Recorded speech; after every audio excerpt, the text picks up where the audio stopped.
CID returns episode 1 खोया हुआ भविष्य।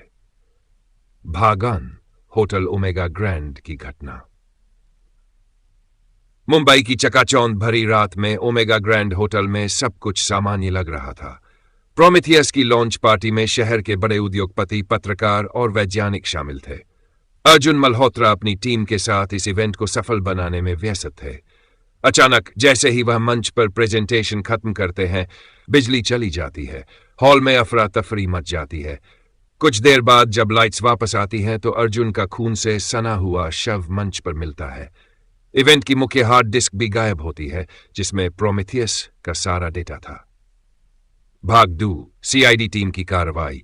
मामले की सूचना मिलते ही सीआईडी टीम तुरंत घटनास्थल पर पहुंचती है। एसीपी प्रद्युमन अपनी पैनी नजर से घटनास्थल का मुआयना करते हैं। एसीपी प्रद्युमन, दया, अर्जुन की हत्या और डेटा चोरी एक साथ हुई है।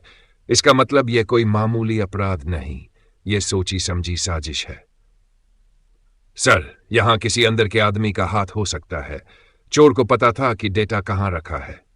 हमें होटल के स्टाफ, गार्ड और मेहमानों से पूछताछ करनी होगी।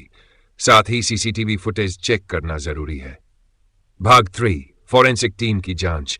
डॉ सलुंके और तारिका अर्जुन के शव का पोस्टमार्टम करते हैं। अर्जुन के शरीर पर कोई गोली या धारदार हथियार के निशान नहीं है।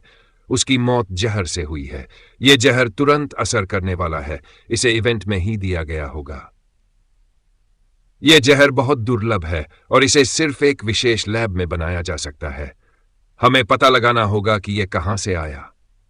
सीसीटीवी फुटेज से पता चलता है कि बिजली गुल होने के वक्त एक शख्स स्टेज के पास छाया में खड़ा था, लेकिन उसका चेहरा साफ नहीं दिखता। भाग संदिग्धों की गहराई से जांच। रिया सेन, फ्यूचर कॉर्प की रिसर्च हेड, जिसने प्रोमेथियस के विकास में अहम भूमिका निभाई थी। रिया के लैपटॉप से एक ईमेल मिलता है जिसमें वह अर्जुन को धमकी देती है। मैंने धमकी दी थी क्योंकि वह मेरे प्रोजेक्ट का सारा क्रेडिट खुद लेना चाहता था, लेकिन मैं उसे मारने की सोच भी नहीं सकती।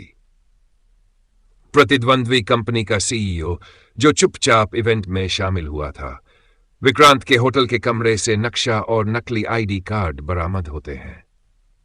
मैं यहां केवल अर्जुन की तकनीक का जायजा लेने आया था। मुझे नहीं पता कि यह सब कैसे हुआ। अमित वर्मा, अर्जुन का पर्सनल असिस्टेंट, जिसे उसी दिन नौकरी से निकाला गया था। अमित का मोबाइल डेटा जांचने पर पता चलता है कि उसने किसी अनजान शख्स से बात की थी। भाग 5 जांच का विस्तार। सीआईडी टीम फ्यूचर कॉर्प की लैब में पहुंचती है, जहां से जहर चुराया गया था।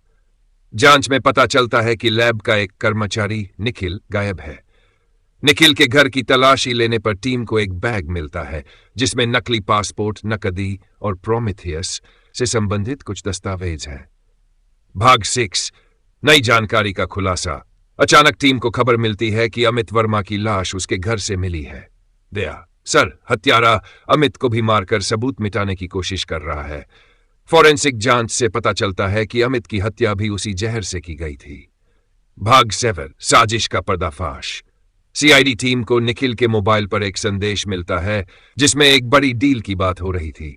इस डील में करण शर्मा, अर्जुन का बिजनेस पार्टनर, शामिल था। करण ने अर्जुन को हटाने और प्रोमेथियस को चोरी छुपे बेचने के लिए यह साजिश रची थी। करण का कबूलनामा, अर्जुन मुझे धोखा दे रहा था। मैंने यह प्रोजेक्ट बनाने में उसकी मदद की थी, लेकिन वह सारा श्रेय खुद लेना चाहता था। भाग 8 कार्रवाई और निष्कर्ष। करण को एक गुप्त डील करते समय गिरफ्तार किया जाता है। निखिल, जो उसका सहयोगी था, पुलिस के सामने आत्मसमर्पण कर देता है। एसीपी प्रद्युमन, अपराध कितना भी जटिल हो, गुनाहगार बच नहीं सकता। सीआईडी की नजर से कुछ नहीं छुपता। अंतिम दृश्य। सीआईडी टीम अर्जुन के परिवार को न्याय दिलाने में सफल होती है। प्रोमेथियस का डेटा सुरक्षित वापस लाया जाता है। टीम अगले केस के लिए तैयार रहती है, क्योंकि उनके लिए न्याय का सफर कभी खत्म नहीं होता। कहानी को और गहराई से बढ़ाने या कोई खास ट्विस्ट जोड़ने के लिए बताएं।